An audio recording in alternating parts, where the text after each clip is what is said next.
Arven played the recording again. That's the best loop fake I've ever heard in my life. Totally fooled me, he thought. He closed his eyes, considering the validity of his discovery. Arven was an extremely visual person. He often used visual cues to remember things and manage his thoughts.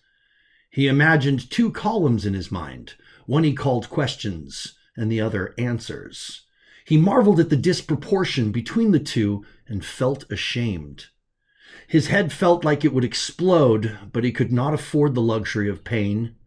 His psyche craved equilibrium, and only answers would provide it. He began to feel claustrophobic in the cramped space and couldn't stare at the screen any longer. He crawled to the nearest ladder and ascended to the next level. Opening the first hatch he found gave him access to the hallway outside of the crew quarters. Good enough place to start searching, he thought. Crossing the passage and slipping inside the next doorway, he recognized this style of cargo ship and expected to see rows of bunks inside. Arven found no bunks or beds of any kind here. Instead, he discovered dozens of stasis chambers lined up against the walls. This type of equipment is only used by the Binocs. The Binocs were a purely artificial species. They were entirely non-biological, with the exception of their brains and nervous systems, which were grown in laboratory dishes. Arven was unaware of any ship in known space with an entire complement of Binocs serving on it. Most of the units were vacant, but not all of them. He needed to be very careful moving through this space. He crept quietly forward a few steps. The lights came on in full illumination, bright.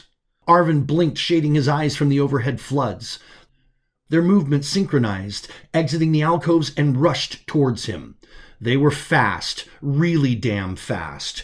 One grabbed him by his upraised wrist and spun him in place as the second tied up his legs from behind. The third stepped up and deployed a cloud of yellow gas in Arven's face. It smelled like spun sugar and left the taste of copper in his mouth. Unconscious again. I told him that this was a bad idea. Leadership is supposed to have its privileges, but he insisted on being the boots on the ground despite the risks. Fuck, this better work. He poured the dark contents of the small glass beaker into the funnel attached to a length of glass tubing in the shape of a corkscrew. It combined with the other liquids marinating inside the central cylinder. He grabbed the handle on the front of the unit. A bright sound, like striking a tuning fork, filled the room as he lifted it from its base. He turned the container on its side and slotted the entire unit into another piece of nearby equipment. Once locked in place with a mechanical slide, the device began pumping the concoction into several empty, staged hyposyringes. He removed one once it was full. For a moment, his cybernetic fingertips could almost feel the sensation of warmth from the glass cylinder. He held it up to the light, admiring the golden color of the chemical concoction. I am unprepared for an outcome where his plan fails. He turned to his pal, a stuttering, gender-neutral, compassionate entity called Asare. During periods of high emotion or stress, the stuttering worsened. They had been together for many cycles. As time passed, he lost patience with their interactions and rarely invited the pal to share space with him anymore. If he is not fully restored, we have only one option. That will make you leader of the Shadow Company. I know it's not what you want, but based on probability, the pal paused. Don't, Asare.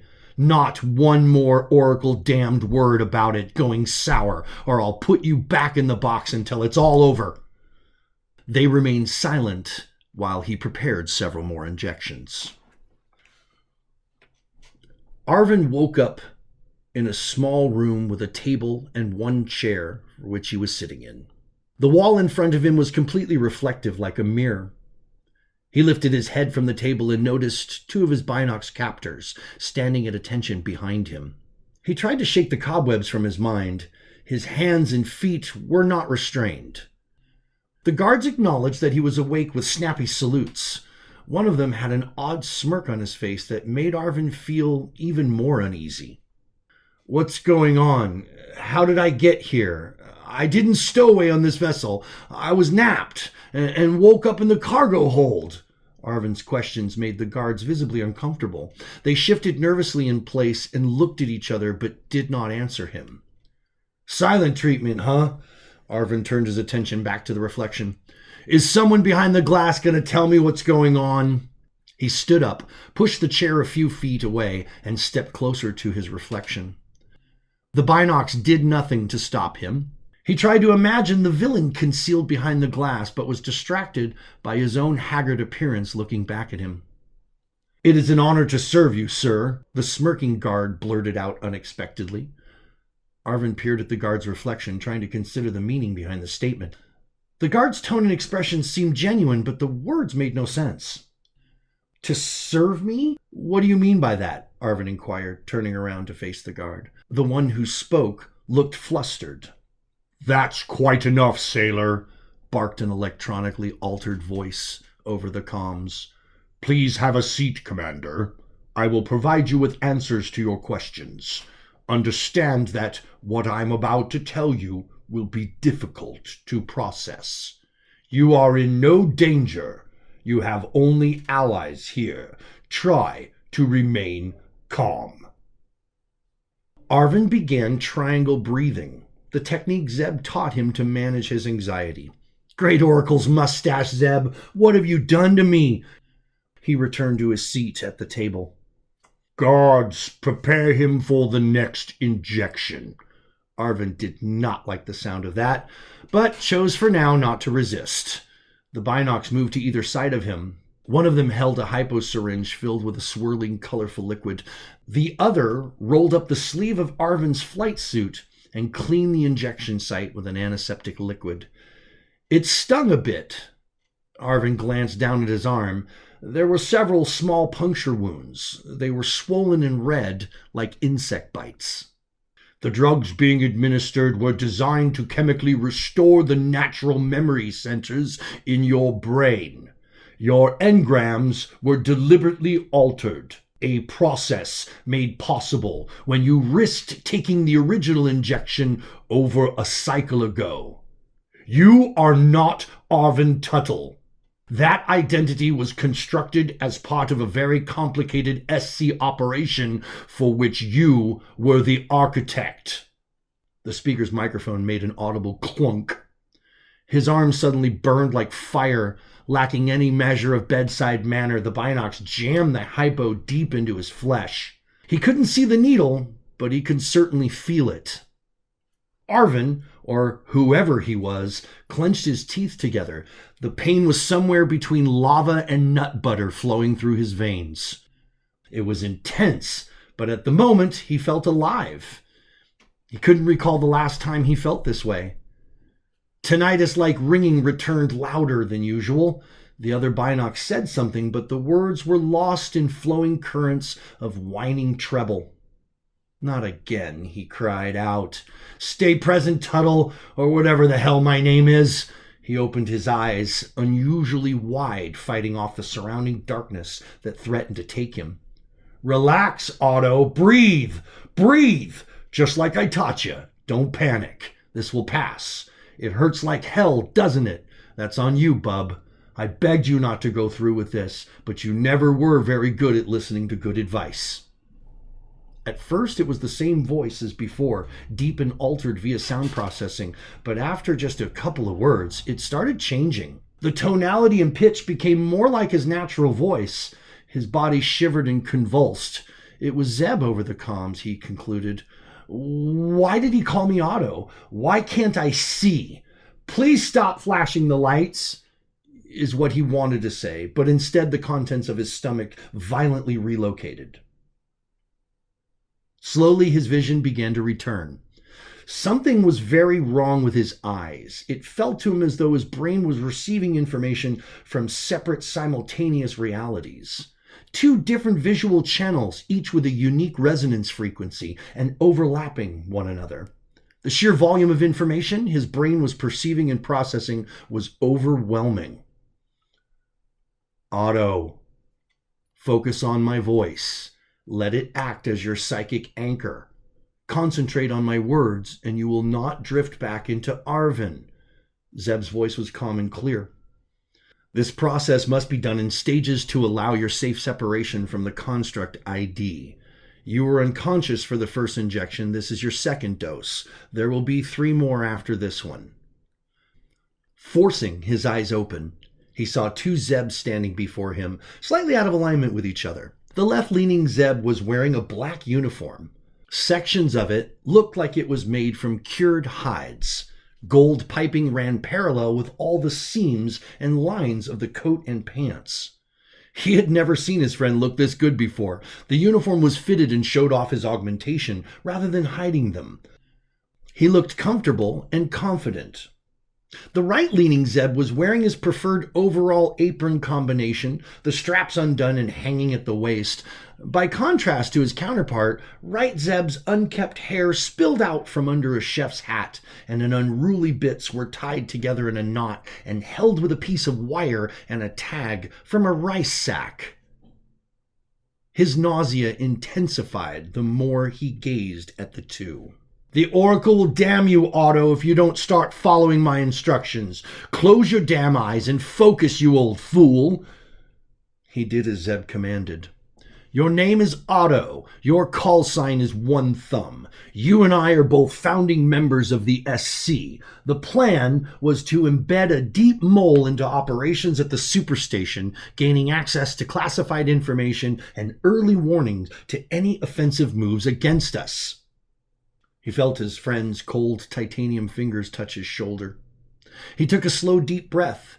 As he exhaled, in his mind's eye, he saw himself in the same exact uniform as Zeb left.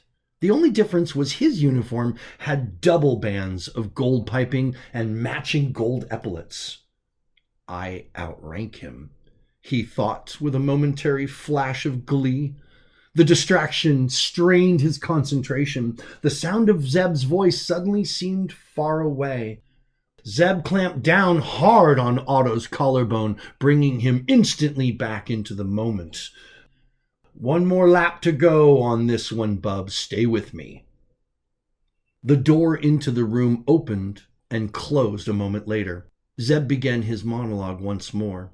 The council called you brilliant and unanimously voted to fund and implement your plan, and that's when, of course, you decided to seize the day, telling them that such an important and dangerous assignment must be conducted by you personally and without challenge.